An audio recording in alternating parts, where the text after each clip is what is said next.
Hi, welcome to the Education Policy Equation. I'm your host, Jack Murdoch. My guest today is Kaity Broadbent, Chief Empowerment Advocate at Prenda Microschools. Kaity, thank you so much for being on the program. Thanks for having me. Happy to be here. So, I guess the first question, probably the most important question to the conversation we're about to have is what is a microschool? That is kind of the question of the hour, isn't it? So, microschooling has been an idea for hundreds of years. It means small school, right? We've educated kids in small groups or batches for generations and generations and generations. So, it's not a new idea.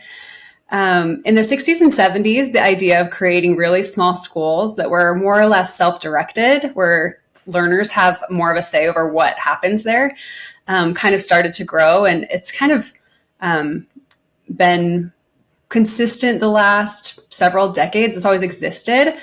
But Prenda Microschools, we started in 2018. And to us, a microschool means a group of 5 to 10 learners. So some people will say that they run a microschool and it's a school of 150.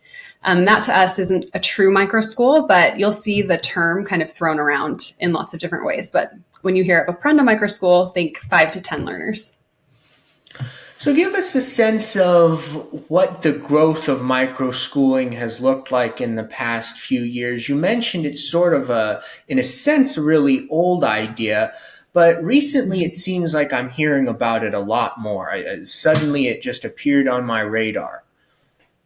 Yeah, so we started in 2018 with a group of 6 kids in around our founder's kitchen table. And then really quickly that grew before the pandemic to about 800 kids. So the idea even pre-pandemic was growing and very popular and growing in popularity. But then when we went through the pandemic, learning pods or pandemic pods kind of started making national news, and everyone was wondering, man, after the pandemic, are people going to continue with this kind of small group learning, or is everyone just going to go back to school? And what we've seen is that there have definitely been a batch of people who came and used microschooling and Prenda and this learning pod idea during the pandemic as kind of a band-aid solution. But a lot of people found that they loved the effects of this on their kids. Their kids started loving learning more. They had a better balance of their family time. They were able to spend more time with their kids. Their life became less stressful. They just loved the results of it, so they've really stuck with it. And the idea has gained a lot of national traction over the last few years. And we've seen hundreds and hundreds of microschools start all over the country. And it's so fun to watch all of these different unique brands of learning kind of be raised up as the answer to these to just such a wide variety of communities' needs. Because I think that the main issue and that the thing that microschooling answers is the fact that we have a one size fits all school system and we don't have any one size child. So every child is unique and has unique needs and passions and things that they want to do with their lives. And microschooling allows parents and microschool leaders, we call them guides, but they're called facilitators or coaches and lots of other kind of microschooling models. Um, it allows parents and kids and microschool leaders to come together to create hyper local solutions for their kids. And instead of scaling and making a school bigger and bigger and bigger, what Prenda has done is scaled this idea laterally so that we have, over the last 5 years since 2018, I guess this is our 6th school year, we've helped over 1,000 people start schools. So the idea of starting a school and then making it bigger isn't really the direction. It's starting many, many, many small schools that can meet the unique needs of each learner and the hyper local needs of that community. Wow. I really love that. And I guess you may have already answered my next question, but feel free to go in as much depth as you'd like to on this. What about the traditional public school system is it that's sort of driving the demand for micro schools? I mean, what is it that traditional public schools are failing to provide that micro schools are? And does it vary by student? Are some students really much better served by micro schools than others? Yeah, that's a great question. So I think the main thing that microschools are accomplishing is this meeting of unique needs, essentially. But a lot of what people are experiencing in public schools isn't necessarily anything negative about the public school system. It's just that it is big. And when you run a large organization, you don't have the time or the resources to really adapt to the individual learner's need. So what you see is a teacher with 25, 30 kids, and that teacher, to no fault of her own, like has only one mouth and can say only one thing at one time. And so, you have to deliver your whole group instruction at grade level to a group of 35 or 25 or 30 kids who are all learning at very different levels, even though they're all 9 or 10. Kind of we batch kids in grades or ages and assume that they have the same learning needs, which I think the data shows is definitely not true. We have some interesting data at Prenda that shows as we interview all of our kids as they come in, and about 75% of our kids come from charter schools or public schools, like traditional classroom settings, and then the other 25% would be from a homeschool setting or other unique alternative education like experience. And we ask these kids, think about your pre-Prenda experience. What learning experience are you coming from? And were your needs met in that environment? Meaning, were you able to follow the lesson that was going on? Or did you feel bored because you already knew that? Or did you feel lost because you weren't ready to learn that? And only about 30 or 40% of kids are telling us that the daily pace and leveling of the traditional classroom was meeting their needs. We have another third of kids who are lost and a third of kids who are bored.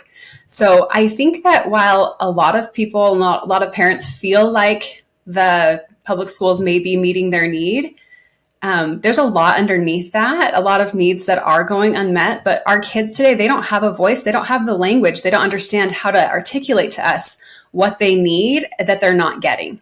And what Prenda has done is we've gone through the last 30 or 40 years of developmental psychology and neuroscience and learning science theory and said, what have we learned? We've learned a lot of things over the last few decades about what kids need to thrive. And when we look at our public education system, we don't see a lot of these things happening. And that's typically due to this large scale kind of like dosing, or you'll hear it called the factory model of education. And what the future of education really calls for is a plurality of solutions and an unbundling of the child's needs. So if you think of each child, they're each holding a little basket of needs. And we've typically brought that whole basket of needs and asked the neighborhood school to solve all of those problems. Maybe you need speech language pathology. Maybe you need a math tutor. You have all of these needs. Maybe you need a breakfast, and the public school is to provide for all of these needs. And what we're seeing now is the trend towards the unbundling of education, where now the parent is holding the basket of needs and saying, I'm going to hire a microschool to take care of these needs, and I'm going to hire a private therapist for these needs and a soccer coach for these needs. So we're getting a lot more targeted intervention for that one child. And I think the key factor there is giving the choice to the parent and to the family, because they understand what the child needs the most. They are the expert in the child. Yeah, I think that what you said about choice is the part that resonates with me the most. I mean, I'm very new to knowing about this microschooling phenomenon, but I think the thing that impressed me most was this idea that what we're going to have with an increase in micro schools is a vast increase in the number of choices parents have. And as you said, I think at the end of the day, we need to treat parents as informed consumers of education. And that is what micro schooling, in a sense, allows. So I guess I'm really attracted to the idea of a proliferation of micro schools in which parents have all sorts of options. Um, I guess my next question is one I probably should have asked earlier, but what exactly does Prenda do? Because Prenda is not a micro school. Mm-hmm. Yeah, so we're actually a network. We're a network of microschools, and we're a provider of the microschool experience. So there are a lot of people out there, and you see these people. They're called education entrepreneurs or edupreneurs, if you put those words together. And they are lots of times teachers or passionate parents that have a vision for a school that they want to create from the ground up. And that is a lot of work. And there are lots of people being really successful in doing that. But when you kind of survey the landscape of microschools, you'll really see that we're still using a lot of the same pedagogical or like learning science frameworks. And we'll see a Montessori microschool, we'll see a self-directed microschool, we'll see a classical Christian microschool, whatever resonates with that community of families' values or what they want for their children, which is really good. And so what Prenda has done is we've created a K through 8th curriculum that you cover, where we cover all of the core subjects like math and reading and science and writing and social studies, all of those things kind of already pre-packaged. It's so that anyone who wants to start a school, it's kind of like the easy button. Like if you want to start a school and you want it to work and you want to serve your children and your community, but maybe you don't have the energy or the resources to like climb all of those barriers that you're going to have to figure out, like what curriculum are you going to use, like what style of learning are you going to use. Prenda is kind of like a microschool in a box where we provide a suite of options that you and your families can then look at and choose which options work the best for your students. And then in the middle of the year, if you change your mind, you can pick something else from the microschool box. We're here to help you. And we also provide a huge network of guides where you can make friends and talk to each other and figure out what's working and get ideas, bounce ideas. You don't feel like you're not alone on the microschool journey, I'll say. And then we also provide academic coaching. So we have a staff of professional educators that all have special education background, gifted learning experience and background.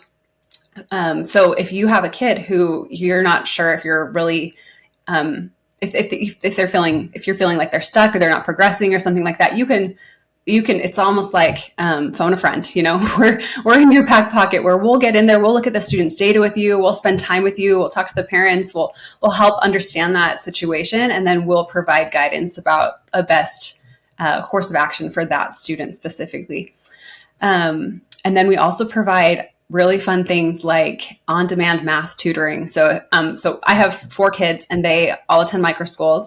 And if they get stuck in math, and their guide will come and mentor them and tutor them and help them, of course. But the goal at a Prenda Microschool is to really help students become independent learners and not be dependent on an adult to come save them or rescue them or teach them, because we feel like that creates what's called an external locus of control, where it's like, if I have a problem, I need to find that someone else needs to come. It's kind of this learned helplessness that we see in lots of kids and also in lots of adults today in society. We really want all of our Prenda kids to feel like they own their learning and that if they have a problem, they can use all of the resources available to them to move themselves forward. So we've partnered with tutoring companies. Actually, we provide this tutoring now in-house. Where if you're struggling in math and you're in a Prenda Microschool, you can just click a button and within a minute you're talking to a professional math tutor and they're working with you where you are in your curriculum that you've chosen. So you're able to maintain that focus on your unique needs, but it's on demand in real time help.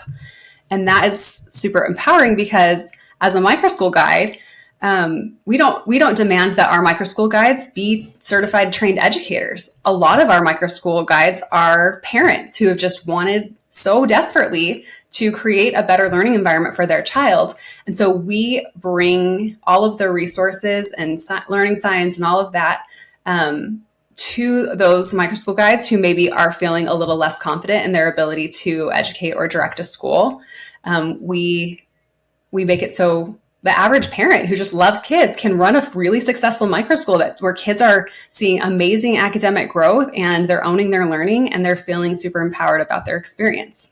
So I guess that's kind of what Prenda does in a nutshell. Yeah. So you talked about the guides in Prenda, and that's kind of where I want to take this conversation next. Because so in the traditional public school, and I guess private schools and charter schools, we've always had this notion of teachers, or not notion. We've had the career path of teachers who Yeah. deliver instruction to a class, but Prenda does not. Prenda uses guides. Explain the difference between a guide and a teacher, and why that's important to your education system. Yeah, great. That's a really important question. So, a teacher's job is to disseminate information. And through the 18th and 19th and 20th centuries, we really saw a big demand for that because we didn't have computers and the internet. And we had kind of a, a desert, a knowledge desert, where you had to go to an individual who had the knowledge to get the knowledge. And then we had the information age where now information is really at everyone's fingertips and we're not beholden to go find an expert to teach us something. All of us can access the whole the whole of human knowledge, right, with a few clicks. And so now what we see is that what we need to do is create a desire to gain that learning and kind of scaffold the experience for an individual learner around what they want to become and help them find their personal purpose for learning and engage with that learning in a really personalized and driven way. We're helping kids find their motivation, ask important questions, learn how to learn, and to become independent knowledge acquirers.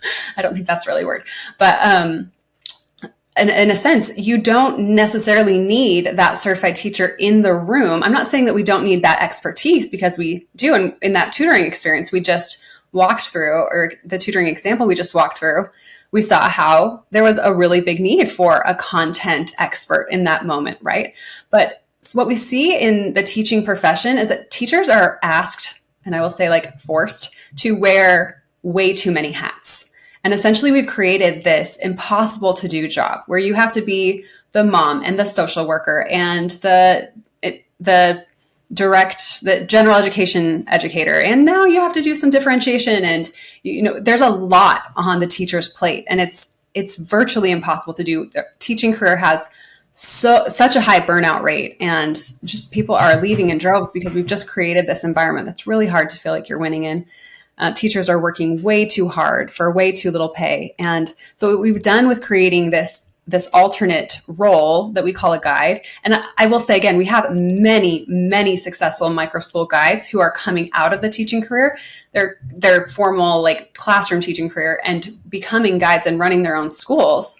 And they're able to do that in a way where they're able to actually experience, or like to cause the whole reason that they went into teaching was to empower learners and to inspire a lifelong love of learning and things like that. And then the system that they're forced to kind of administer that learning through really deadens that and makes it really hard for them and turns their passion into busy work. And what we're doing for that segment of people is saying, hey, there is a way to do this where you don't have to wear so many hats.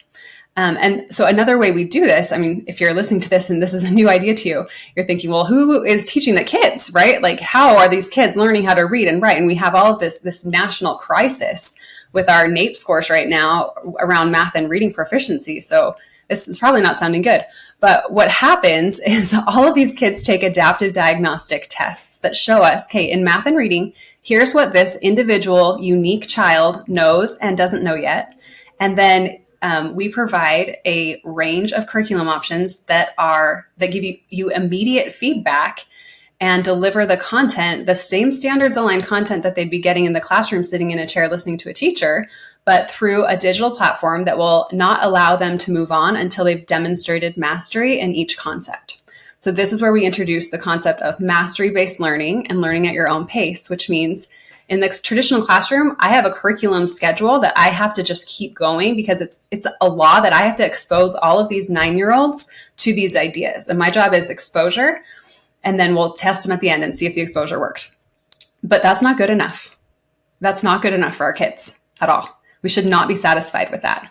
Our kids need to have the opportunity to to work towards mastery. And if that takes one kid one lesson to understand, he should be allowed to move on. And if that takes another child like 3 weeks to understand, he should be allowed to stay and to stay with that content for as long as he needs to.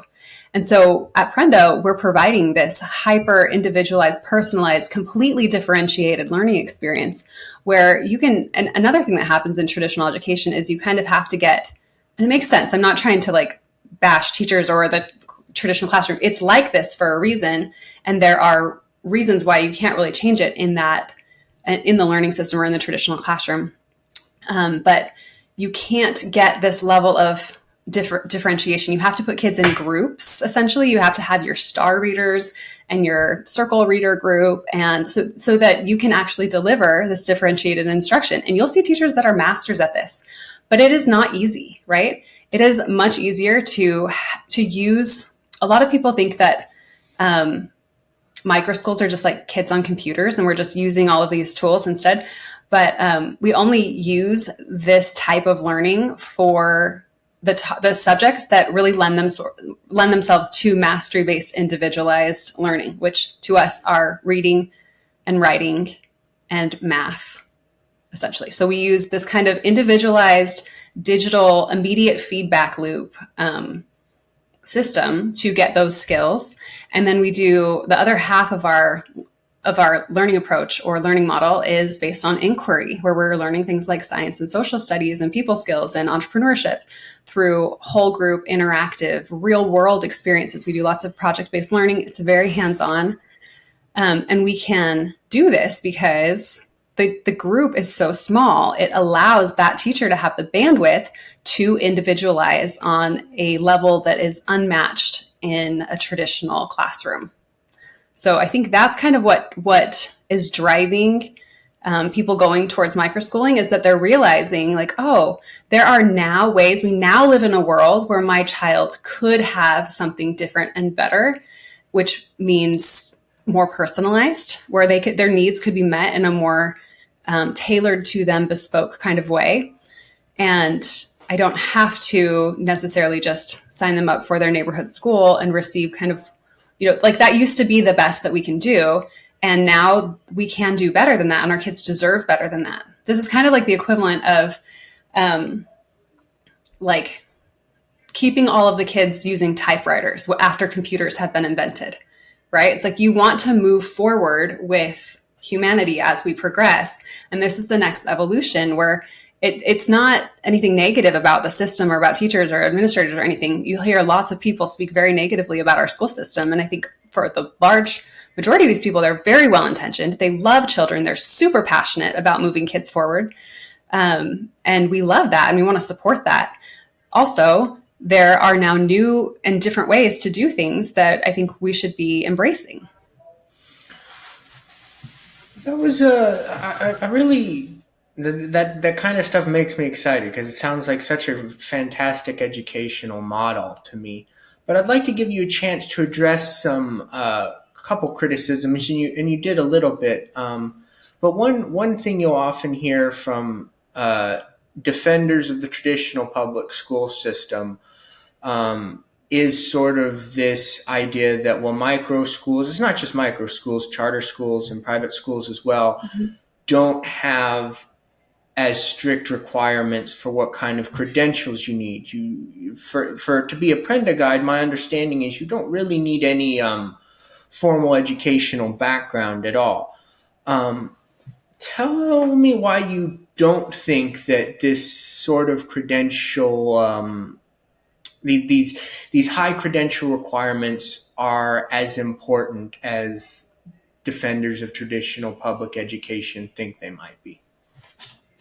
Mostly just because of the data. The data shows that kids can learn just as effectively with adaptive digital tools than they can with a teacher. You can reference, we have a very extensive research alignment documentation that I can get your listeners if they want to investigate that. But what we're seeing is that our kids are growing faster than the national average. In 2021, I believe, there was a report done that said that about 50% of kids are coming into public school, that traditional classroom, behind grade level, 50% of kids. And Prenda, we see similar numbers. We're not cherry picking kids, right? We see high achieving kids. We see the whole gamut at Prenda. So this report said that at the end of the year, 36% of kids were now proficient. So that's a 14 percentage point decrease in kids that came in below at the beginning of the school year and then left, right? So that number for Prenda is 20%. So that to me shows that this system is as good or better than the public school system at taking kids who really need to address these foundational skills and moving them towards grade level. I'll share another piece of data. Of our students that come in a year below, 66% or 2/3 of them move 2 or more grade levels in their first year at Prenda. So data like that shows me that there's something over here in this area of learning where kids are, and also my kids, they're going into their 5th year at Microschools. They've never been in a traditional school. We used to homeschool, and then I helped start building Prenda in 2018. And my kids have literally never come home from school sad about something that happened at school or not excited to go to school in the morning. Like, it's just not a thing in our family. And I love who they're becoming. They are kind. They're empathetic. They know who they are. They're creative. They love learning still. And when I sit around at the park talking to other moms and I hear the things that they are worried about, they're concerned their kids aren't learning. They're not moving forward. They hate learning. Their attitude about learning is terrible. Like, I don't have these problems because I've applied a different treatment, essentially.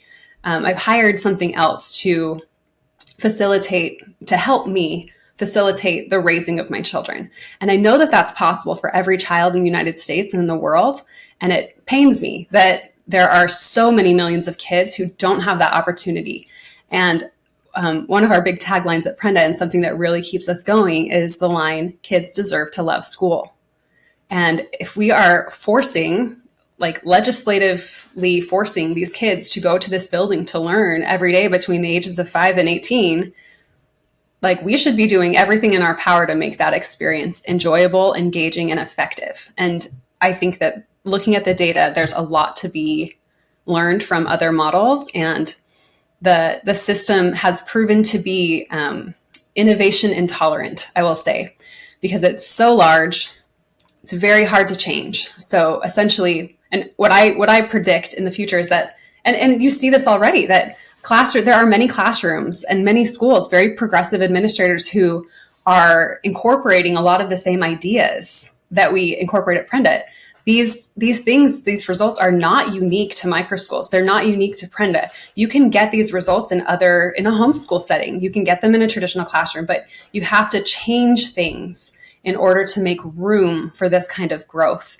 And what we've seen is that the system is just really inflexible. So we've chosen to kind of go outside of that system to innovate. But actually, interestingly, for the last 5 years, 97% of our kids have actually have come to us enrolled in a charter school, where we are actually held to the same standards as public school as far as standards and testing and all sorts of all of those regulations. So Prenda has not just gone off the rails and into rainbow unicorn land where we don't have to have any requirements or restrictions or standards at all. We are in many ways tracking right alongside the public schools, but we're just doing it in a more innovative way that is more effective and happier for families.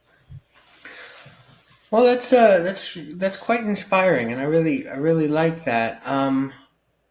I will say, I'll add to that now with the recent national movement towards school choice, where parents are able to get this funding, and we've seen this in Arizona where Prenda was founded, making these funds available to families. And I will say that there are reduced restrictions when you access the funds in that way, which I think is good. I think that that's strong. I think that they are adequately regulated. You'll see lots of articles or people talking about how kids are just going to SeaWorld and how this money is being abused.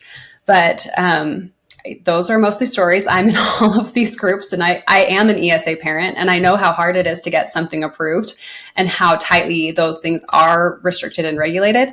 So I can say from the inside that those things are mostly stories. And allowing parents to access those funds in ways where all of the restrictions don't actually follow them, as far as like the curriculum that you're allowed to use. You can use religious curriculum. You can do more unique things. I think that is the future of education for sure. And I'm so happy to see other states signing similar laws, as in Arizona and Florida, Utah now, West Virginia. Lots of states are going this direction.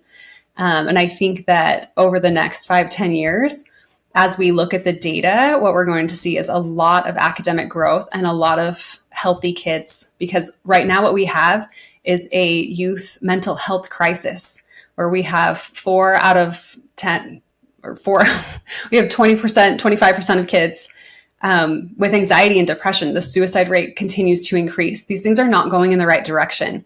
And our kids are trying to tell us that the world that we've created for them is not working for them. And they do not have a voice in society. And we need to, as parents and as microschool leaders and educators, start standing up for what those kids need, because those numbers are just going to keep going up unless we change the world that we've created for kids. I couldn't agree more. I'd like to close with one final question. You talked about ESAs. That's been a huge sort of policy debate for.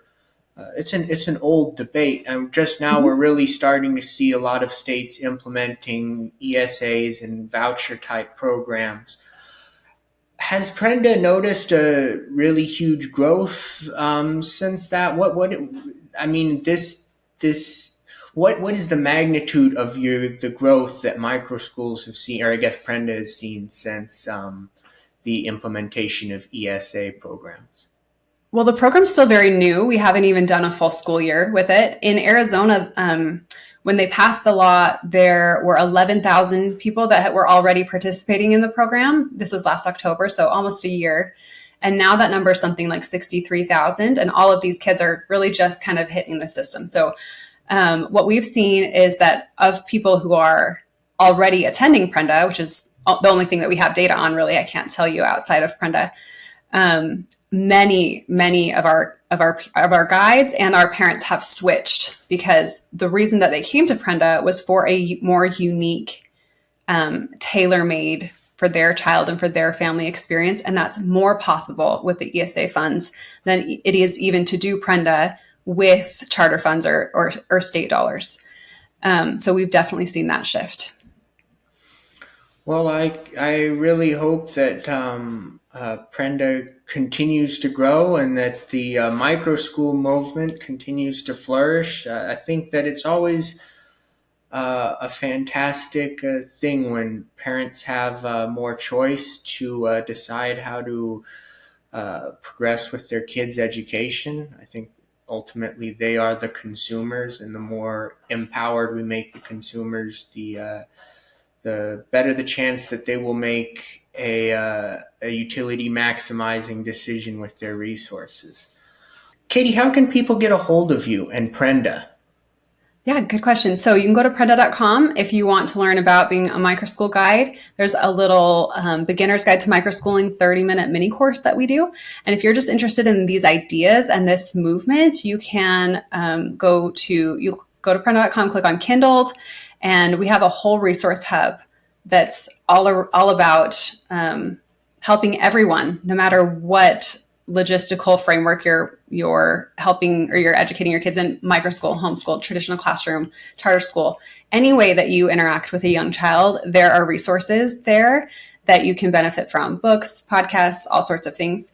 We also run a podcast called the Kindle Podcast, where every week we talk to a new guest about some of these really important educational principles. And we also do deep dives into the science behind all of these new learning approaches. So check that out. Kaity, thank you so much for being on the program. Thanks so much.